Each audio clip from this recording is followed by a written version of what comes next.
don't mean when did you stop wearing light up sneakers, or when did you stop scraping your knee at the park. I mean, when did you stop being young at heart? And maybe you haven't. I hope you haven't. But if you have, when did that happen? When did you stop noticing things around you, getting excited about life? When did you stop enjoying the magic? There are 3 things that I think can help us to become or to stay young at heart. The first is to see the magic in the world around you.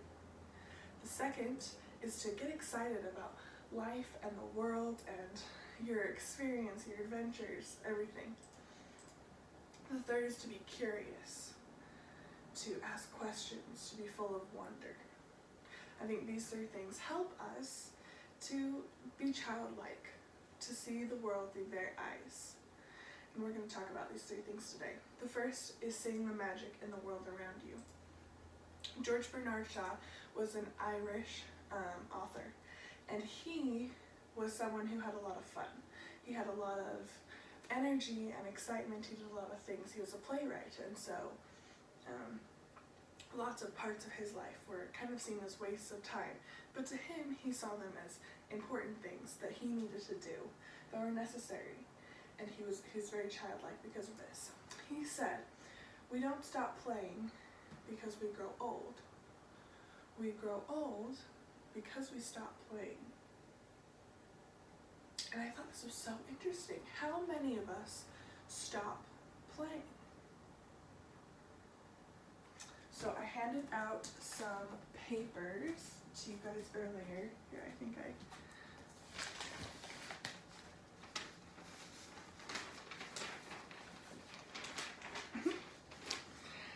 if you will take your papers and write something that you used to do for fun, something that maybe you don't do anymore, but you used to.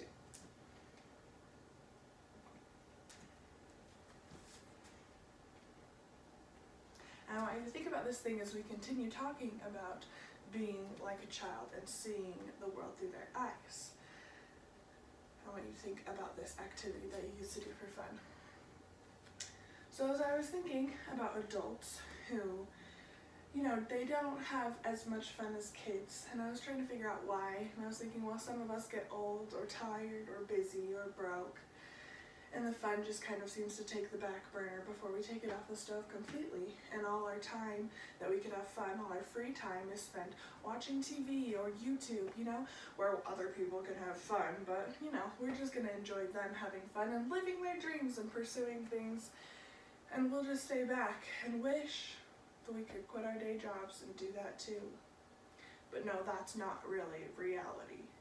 Why isn't it reality? Why can't we pursue our dreams if that's what we want to do? What's stopping us from all of that? Is it ourselves? Is it our own minds? Is that what's in our way? Are we the ones blocking up this big barrier, or is it society? And either way, if it's ourselves or society, why aren't we climbing over that wall just like a kid would? Why aren't we getting out of our own ways to try to find our own passions, our own dreams? What's stopping us from doing that? I took a group of kids to a train museum a little while back. I was babysitting them. I thought it would be a fun activity. I'd been to the train museum before. It was local. I really liked it. I thought they would like it too. I was not prepared for when I opened the front doors and their eyes got so big and wide. They were blown away by these amazing big trains. They thought this was so cool. These huge giant wheels, their heads didn't even come up to the top of the wheels, and all these different engine parts, and the people that were there, the kids thought it was the coolest thing in the world.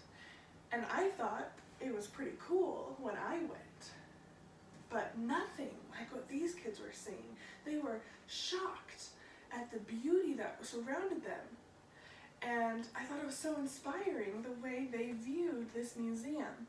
So I started looking at different museums and monuments and things that I went to visit, like a kid would, trying to see what they saw, the magic and the beauty, and getting so excited about life.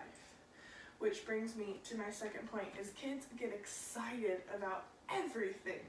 They get excited about ice cream cones, and hugs from grandma, and splashing in the puddles after a rainstorm, and meeting a new friend at the park. And adults get decidedly less excited as they get older. However, they don't lose it completely. So this is something we should be holding on to, right? Getting excited is something that should be special to us. Now, kids constantly live in the unknown. Someone else plans their life, what they eat, what they do. But when adults get thrown into an unknown circumstance or situation, they get so nervous and scared and frustrated, rather than stopping and looking for the good that's in the world and trying to find that and embracing it.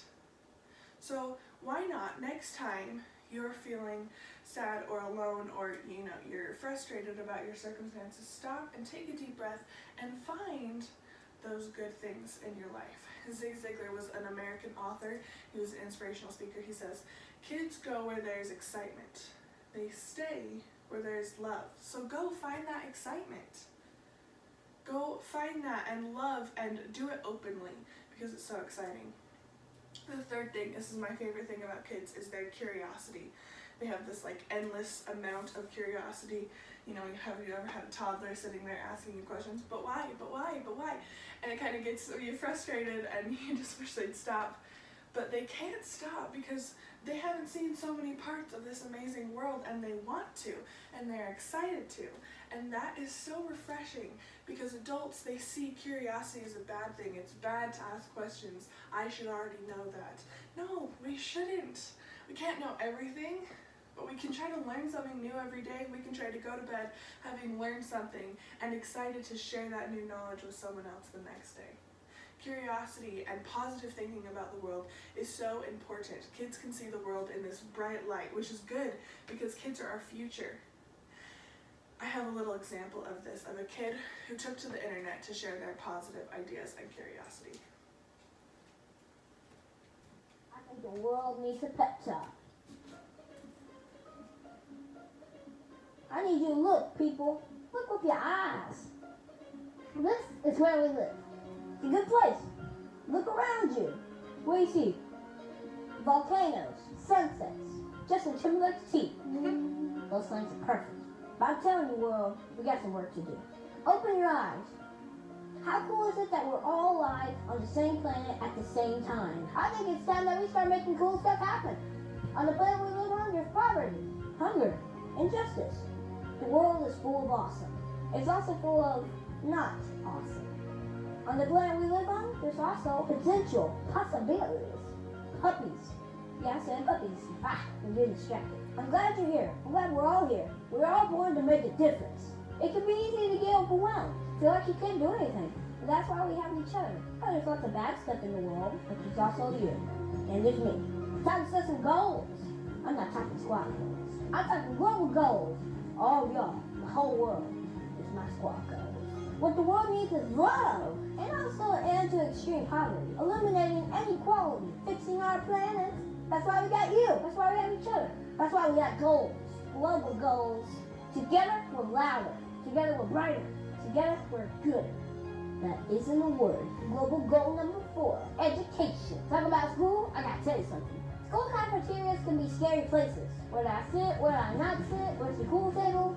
Let me tell you something. The cool table is wherever you are. In the lunchroom of the world, there should be a cool table. Nope. The whole lunchroom should be one big cool table. A big table. A table where everybody's invited. Where everybody has a seat. Where everybody has enough.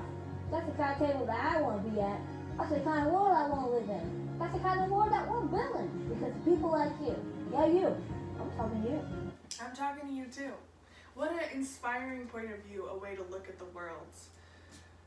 Perhaps the question isn't, when did you stop being a kid?